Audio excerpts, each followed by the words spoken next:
Good morning. Well, once again, let me welcome you to this workshop, to this conference. Mr. Jose Gazanas has given a very enlightening speech. It's actually very unique that this country has a ministry for production, focusing on productivity, focusing on value addition. But in the meantime, the ministry is also pays attention to social objectives such as food security, hunger, and poverty reduction. So for that, this is very unique. So we may try to learn from this country. As you know, the objective of this conference is to promote mutual learning among different countries, particularly between Asia and Latin America. So this is one of the areas we could try to look into. It is clear that the countries of Latin America and Asia have undergone remarkable economic transformations in the last 40 to 50 years. So Asia has experienced fastest growth in the last 50 years, averaging 8% per year in their GDP growth. So while Latin America growth was slower at about 4% per year. So however, insufficient human and institutional capacity, high poverty, high food insecurity, growing inequality are some of the problems that continue to pose serious obstacles to many countries in both regions. So in both South Asia and Latin America, the number of poor, number of hungry people have actually increased in the last 2 to 3 years because of food crisis, financial crisis, and it's clear that the climate change, the lack of water and land resources will continue to threaten the food security in both regions. So despite the progress in certain areas, many countries in both regions continue to suffer from some of the farm structure problems, and not just food security. And let's come back to the agriculture a little bit. For example, land concentration in Latin America and the land fragmentation in Asia.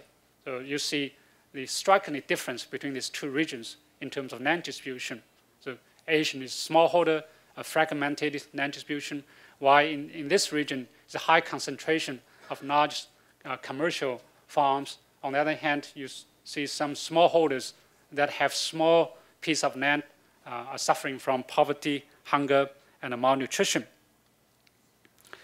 Then underfunded and misguided investment in research, infrastructure, poor functioning of rural financial markets, the unfinished policy and institutional reforms, again, including land distribution. So some of the challenges both regions are facing.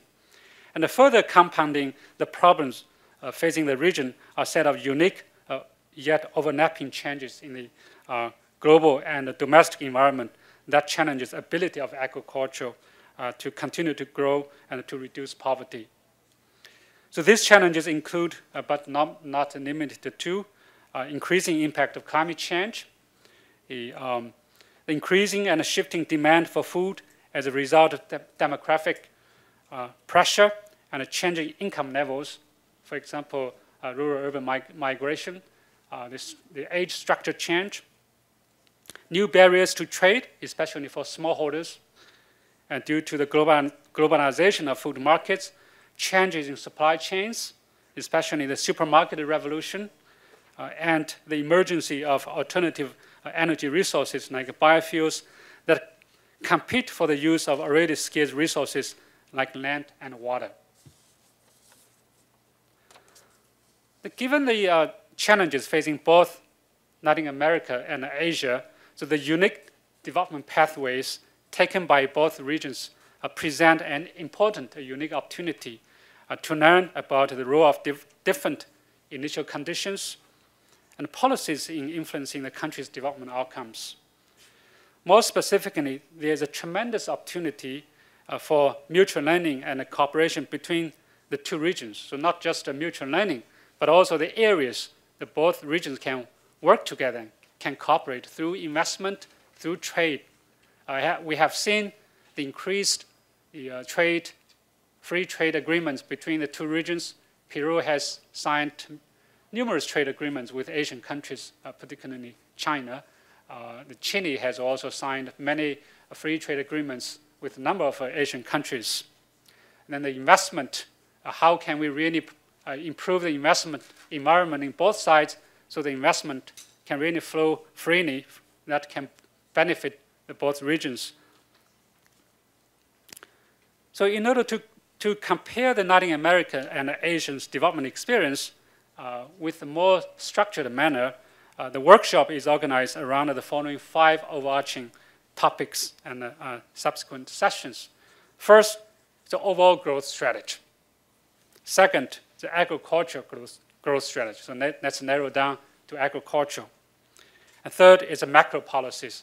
So how can we design pro-agriculture, pro-poor to ensure the food security, the macro policies.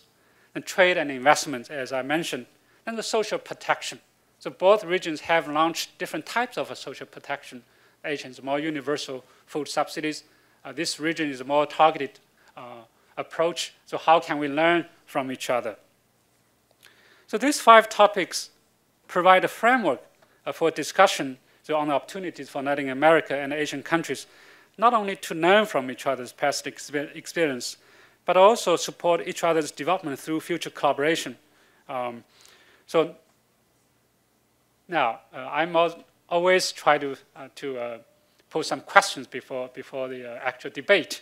So some of the questions I would have is, in the next 2 days, how we can really address these questions. The first is, so what is the best approach to bringing about a sectoral and a macro environment that makes agricultural and rural development more broader-based and pro-poor? So pro-poor, broader-based macro policies.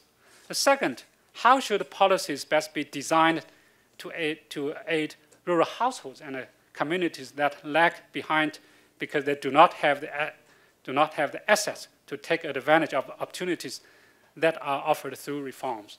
So after the rapid changes or reform, the macro policies, and after the growth, so how can we ensure the poor, the disadvantaged group, will also benefit from that growth process?